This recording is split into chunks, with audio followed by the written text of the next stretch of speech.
And finally, heading down the stretch of this gauntlet of a season that we're in. And it's going to be a battle royal with us and a few teams to try to get that 4th, 5th, 6th seed. And mainly the sweet spot is going to be the 4th and 5th seed. So at least we don't have to try to play with the top 3 teams. Now, the teams I'm referring to is the Atlanta Hawks, the Boston Celtics, the Miami Heat, and the Charlotte Hornets. And not too far behind the Hornets is the Indiana Pacers. But right now, I'm going to leave them off this list. Now, right now, we're currently holding that 4th place position, but it's going to be very difficult to hold. And I'm going to start off with the Boston Celtics. They're coming in red hot right now, and they have the easiest schedule out of all the teams right now that are battling for that 4th and 5th seed. And we also got to look at how they didn't even get a contribution yet from the main guy they made a trade for, which is Evan Fournier out of Orlando. So without even any contribution from him, they're already playing good. They have an easy schedule. They have the best path to at least secure that 4th and 5th seed to not have to play the top 3 teams in the first round. And also Jaylen Brown and Tatum, they're coming along nicely right now, and they're coming into their proper form at the right time. Now the Atlanta Hawks are the 5th seed, and their team is definitely deep in their bench. Of course, they spent the most money this offseason out of all the teams in the NBA. Of course, they were pretty much tied around with us as far as having the cap space, and they definitely filled up their roster. Now, they have a lot of guys going through protocols. They had a lot of injuries this season, but they've pretty much held steady, even though they didn't have their full ship in working order. And a lot of guys for them are going to be coming back into their lineups. So they're definitely going to make a run to at least stay in the position that they're at right now, or perhaps even go after that 4th seed. Now the Miami Heat, the reigning Eastern Conference champions, as we all know, they definitely have the mental fortitude to make a push. Right now, they're still dealing with a lot of injuries. Victor Oladipo right now is pretty much out indefinitely. And right now, they kind of have a lot of filler guys covering the minutes that Victor Oladipo isn't playing. Guys that are kind of past their prime, like Trevor Ariza, Andre Iguodala, and also some of the guys last year that kind of outperformed their status, like Tyler Hero and Duncan. They're not doing as well as they did before.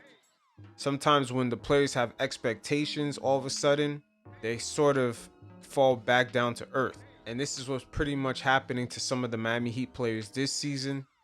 But you know, the irony with this team for this whole year is that they've never been healthy as a whole unit.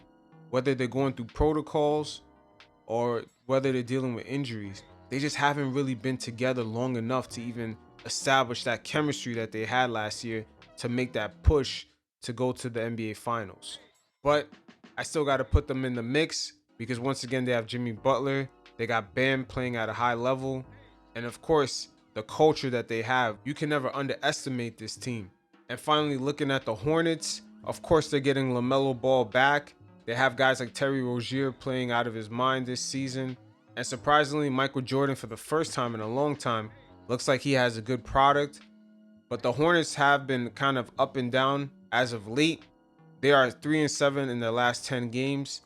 They're holding on to that 8th seed, but maybe having LaMelo back into that lineup could actually insert them to make a push to perhaps gain a 5th seed or maybe 6th seed. They were definitely doing their thing before he got injured. But of course, with injuries, teams are going to have slowdowns. But you can't rule that team out. But as far as the Knicks, in comparison to all those teams, even though we're sitting in the 4th seed, we do have the toughest schedule remaining. We're going to play against Denver, the Phoenix Suns once again, which have been a red hot team. And we're going to play against the Clippers and the Lakers. And of course, we're going to end the season against the Hornets and the Celtics, 2 teams that are actually battling for our current position. So as we head off to this West Coast trip, our first 2 games against the Grizzlies and the Houston Rockets are going to be very important games. But the only tricky part of those 2 matchups, even though those are pretty much the 2 easiest matchups in our West Coast run, they're pretty much back-to-back games. So I like to see how Tibbs manages the minutes. But it is going to be a gauntlet to the very end. And if this West Coast trip actually goes good, it's going to be a good build-up for us to develop some sort of mental fortitude to go into the playoffs kind of being red hot. We played against legit teams, especially on the road, and now we're going to enter the playoffs this way. Once again, this brings me back to the point I made early in the segment, the importance of timing. And it seems like the timing of us just having a sort of difficult West Coast trip is going to kind of build character for us to enter into the playoffs with that sort of mental fortitude and just resilience of just dealing with a grueling schedule, playing against tough teams, and kind of having our backs against the wall, because we definitely have to finish strong in order to keep our seeding or position ourselves in a great place where we don't have to participate in a play-in, then have to play against one of the top 3 teams in the conference. So it is what it is. I'm definitely confident about the team heading into this West Coast trip due to the fact that we have Tibbs and sort of the preparation that he has these guys under for every single matchup. The Knicks are just going to have to pull through on the mental side as far as the traveling, the short rest, especially on these travel back-to-backs. And just looking at that Laker matchup, that's going to be a matchup we're going to have to come correct for, because the Lakers will be looking to beat us, because the remaining part of their scheduling, the last 3 games that they have, is against all difficult teams, and they're not trying to finish in the 7th seed. So just keep that in mind. So it is what it is. Definitely, you guys on the channel, check out the playlist. There's other shows that I have and other videos that I have pertaining to what's going on around the league. There's definitely another show called Chopping the Sticks. You guys can hit me up on the Discord channel that I have.